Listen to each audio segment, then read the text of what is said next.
三藩市市府律师是民选官员职位，这个职位代表的是市府的最高法律顾问，同时也是代表市长、市议会、市警察局及县警察局，还有超过100个市政府不同部门的官方律师。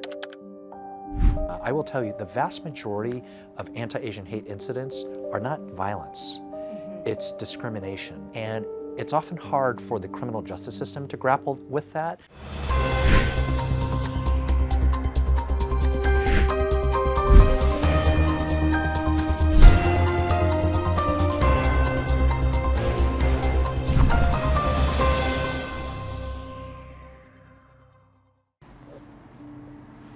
从淘金热时期，三藩市监事会通过种族主义条例禁止华人担任市府工作，到二战后，亚裔群体被白人主宰的社会奉为模范少数族裔。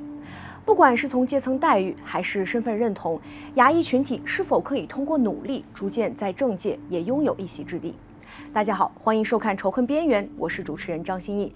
天下卫视请到邱信福一起来聊一聊，作为三藩市第一位华裔市府律师的他，如何看待反亚裔仇恨犯罪。Hi, Attorney Chiu. How are you? Nice to see you. Nice to see you too. Yeah. Thanks for coming to our show. Of course.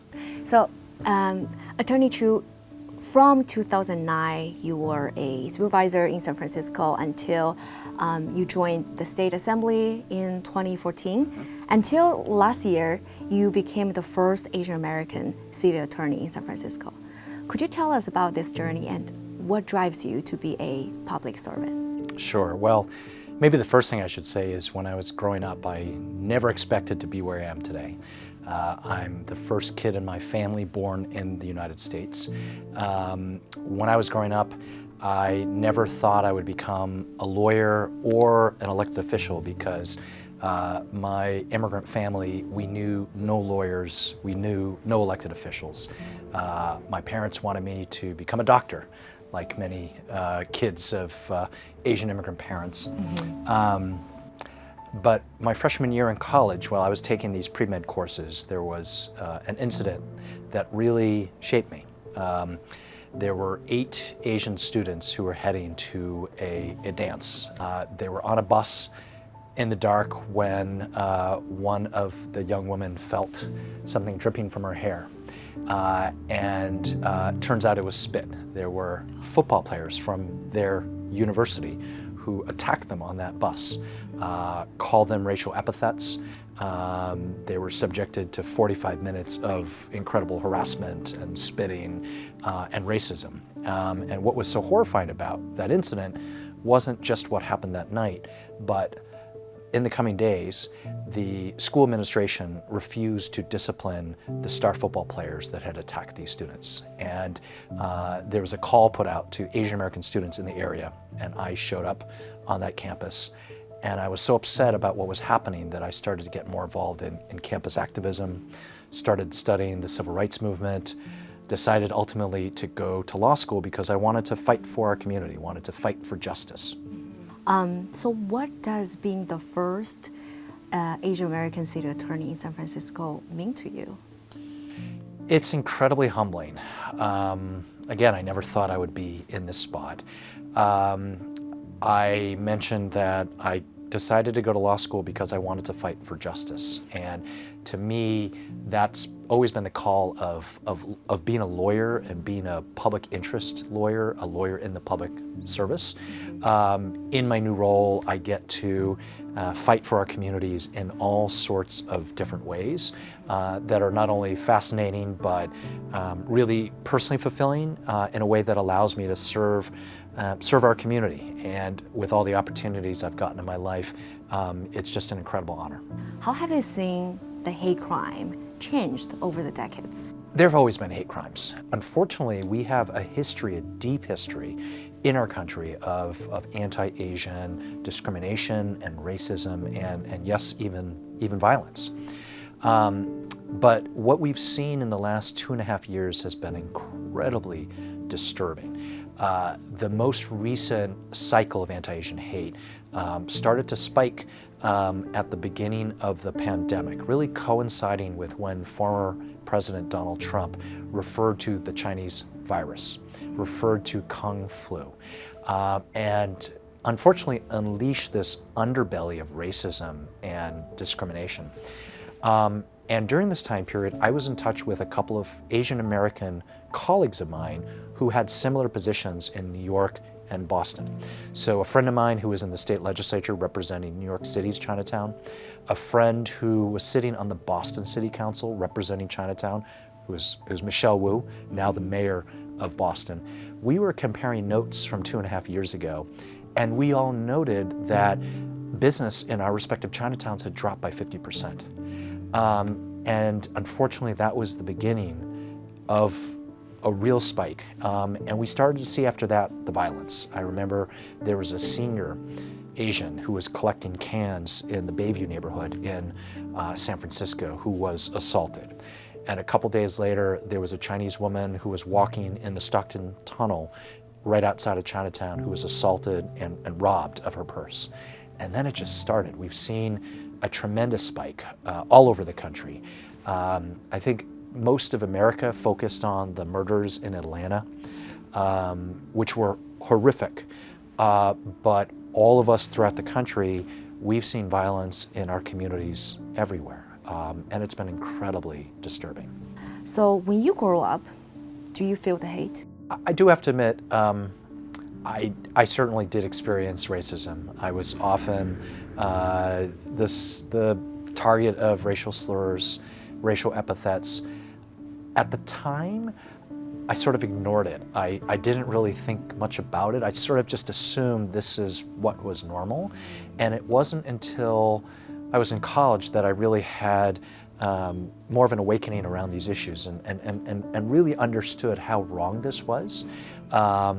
Became a real student of the civil rights movement and the idea that Americans, particularly Black Americans, were fighting for their rights. That was incredibly inspiring to me. I learned about the history of Vincent Chin, who was a Detroit resident who was literally beaten to death because a couple of out-of-work auto workers in Detroit thought he was Japanese and beat him on his bachelor night right before he was about to get married. And I studied this, and I decided I just needed to get more involved. I wanted to be part of this fight to bring more tolerance and understanding of diversity to our society. You clearly have a strong mission, and here you are. You are the first Asian American city attorney in San Francisco. So let's take a break, and after that, we can talk about what a city attorney could do to help address this hate crime. Sure thing. Okay.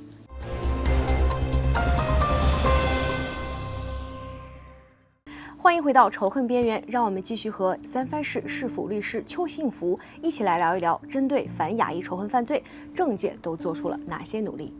Okay, city attorney. Actually, some of our audiences don't know the differences between city attorneys and district attorney. So could you tell us about what a city attorney does? So I head up an office that is responsible for representing and defending the city of San Francisco in the civil context. So part of what our office does is we provide advice and counsel to 100+ city departments, boards, commissions, our mayor, the board of supervisors, everything from police and fire to public health, to our airport, our port, our libraries, our parks, everything that's part of city government. Part of what we do is we defend our city against lawsuits. So whenever the city is sued, whether it be sued by the Trump administration or if there's a muni bus accident, any lawsuit against the city, my office of 300 defends. Our office also gets to bring lawsuits, and we bring lawsuits against the opioid industry, against gun manufacturers, against payday lenders. We sue on civil rights issues. We sue around environmental and climate justice issues.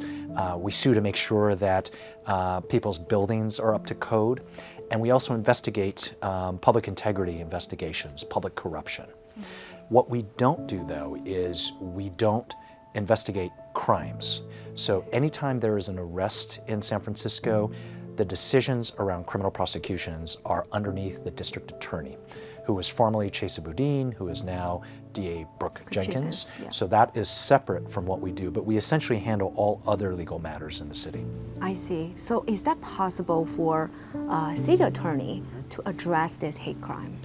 So because we're not involved in the investigation of violence, that is generally squarely under the purview of the district attorney and the San Francisco Police Department. I see. That being said, my civil clients include the DA, include the police department and the sheriff's department.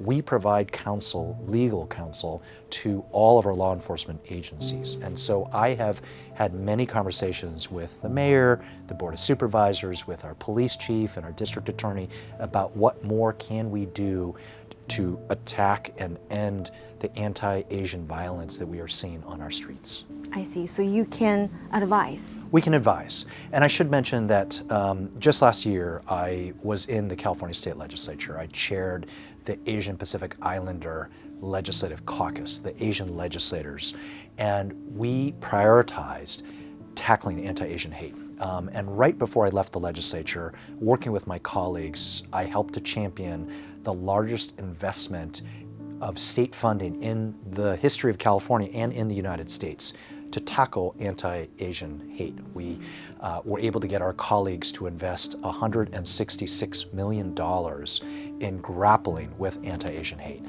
Some of that money is going to victims to assist them with their needs, victim compensation, healthcare needs, mental health needs, restitution. Some of that money is going to creative programs to patrol our streets. Some of that money is going to track our hate crimes and hate incidents, be able to track the data. Because if you don't know exactly what's happening, it's hard to tackle it. Some of that money is going to our schools to help educate the next generation of Californians to be tolerant, to not support racism.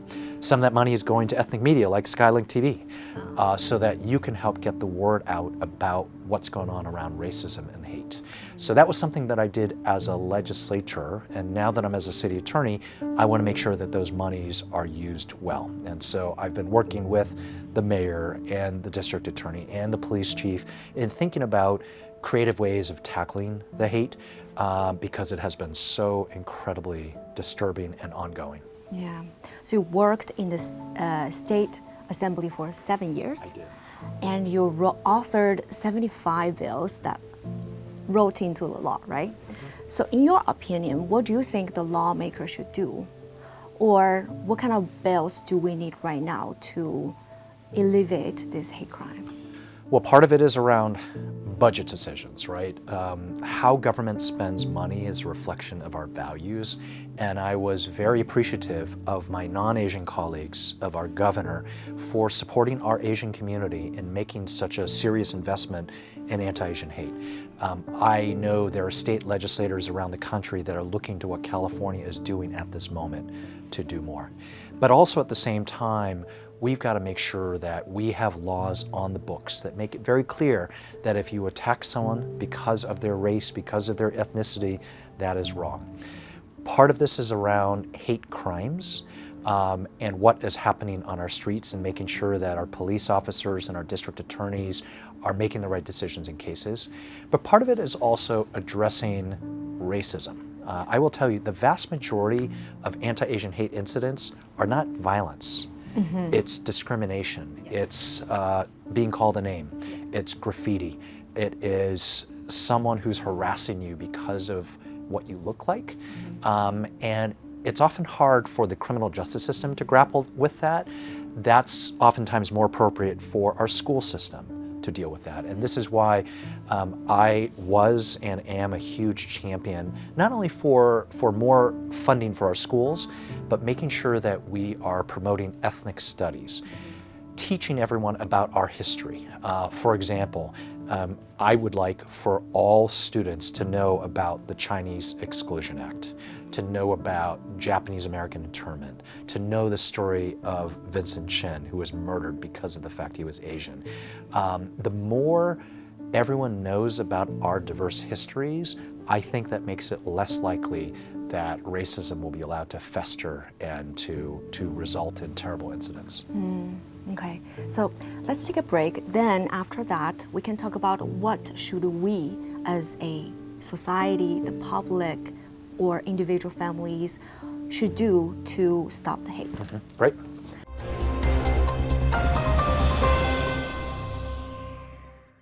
欢迎回到仇恨边缘，让我们继续和三藩市市府律师邱信福一起来聊一聊，作为华裔美国人的他，对于反亚裔仇恨犯罪都有哪些见解。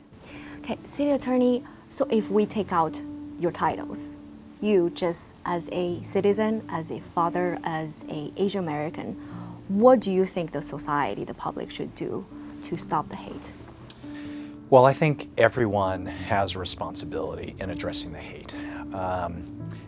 Everyone needs to say something if you see something. Everyone needs to help their neighbors. One of the few things that have been good as I've been seeing this is I've witnessed a real awakening of our Asian American community. People are very upset, understandably so. People want change. And while the impetus for that of the anti-Asian hate is terrible, the fact that the Asian American community is getting more involved, that's a good thing. I'm seeing a new generation of Asian American activists and advocates that frankly remind me a little bit of what I was doing in my 20s. And I've been worried until the last couple of years about whether more Asian American activists would get involved. I'm not worried anymore because I'm seeing an energy and a commitment and a passion for this work really coming from our community, and that's a great thing. Yeah. So you mentioned that when you grew up, your parents is from Taiwan and they specifically don't want you to speak Chinese.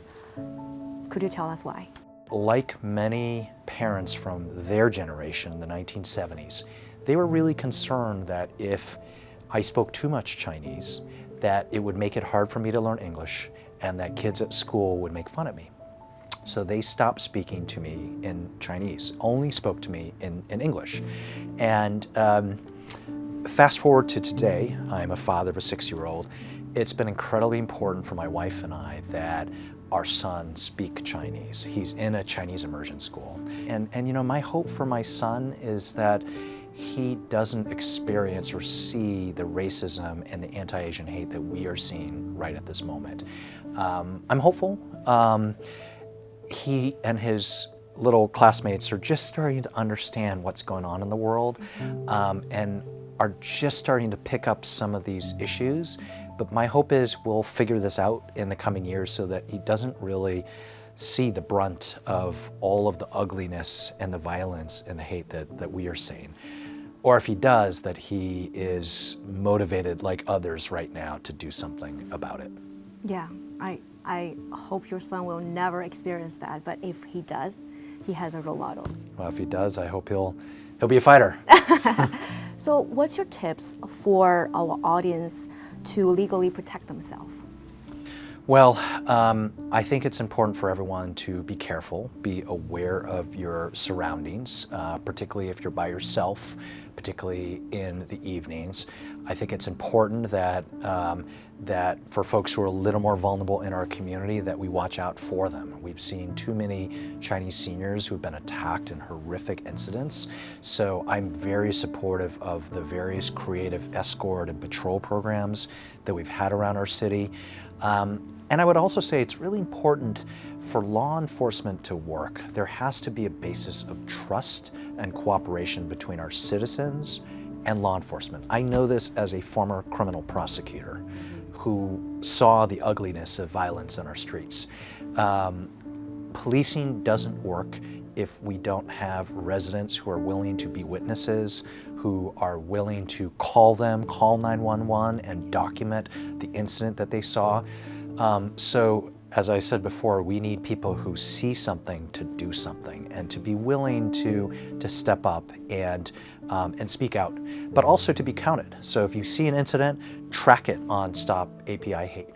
But then I would also say, in addition to speaking up if you see things, getting involved in local community is really important.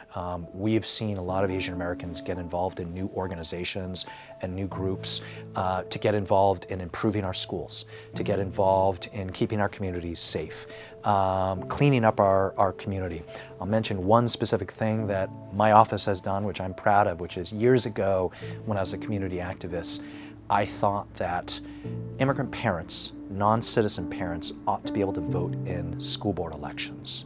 And the reason for this is over 1 out of 3 kids in our school system in San Francisco has a parent who cannot vote and have a say in some of the most important governance decisions in their schools. So we passed a ballot measure 6 years ago to allow non-citizen immigrant parents to vote in school board elections. Within our Asian and our Chinese community, schools are so important. Education is paramount. Yeah. Since we're talking about vote, so you just won the election this year, June. Congratulations. Thank you. So next year, around November, and the voter will decide if you can keep staying in the office. That's right. How do you feel about that? Do you feel confident enough? I don't think too far ahead when it comes to these elections. My philosophy is do the best job you can at any moment, and we'll see what the future brings. You know, our office, we're fighting for so many things at this moment. We're fighting to clean up our environment. We're fighting to address the impact of the opioid industry on our streets. We're fighting to make sure that companies aren't putting fake COVID testing sites out in San Francisco as they had been. We're fighting to make sure that buildings are up to code, to make sure that corruption is eliminated in San Francisco city government. The city attorney's office is known as one of the very best public law offices in the country. We have been successful in many lawsuits. We've advised city government during this time of pandemic and recession, but there's always more work to do. So I'm going to just try to do the best I can and hope that voters might appreciate that. All right. Thank you so much, City Attorney. Thanks to come to our studio. 好，今天的节目就告一段落。仇恨边缘是一档聚焦反亚裔仇恨犯罪的访谈节目。我们今后还会请到更多的政界人士一起来聊一聊仇恨犯罪。我们也希望这个节目被更多需要了解和需要帮助的人看到。让我们一起努力，把周围变成一个充满爱而不是恨的地方。我是主持人张歆艺，我们下期节目见。正在收看节目的你，如果有任何问题想要问我们的来宾，欢迎在评论区留言，我们会仔细查看每一条评论，并联系该嘉宾帮忙解答。让我们共同努力，为停止仇恨犯罪贡献一份力量。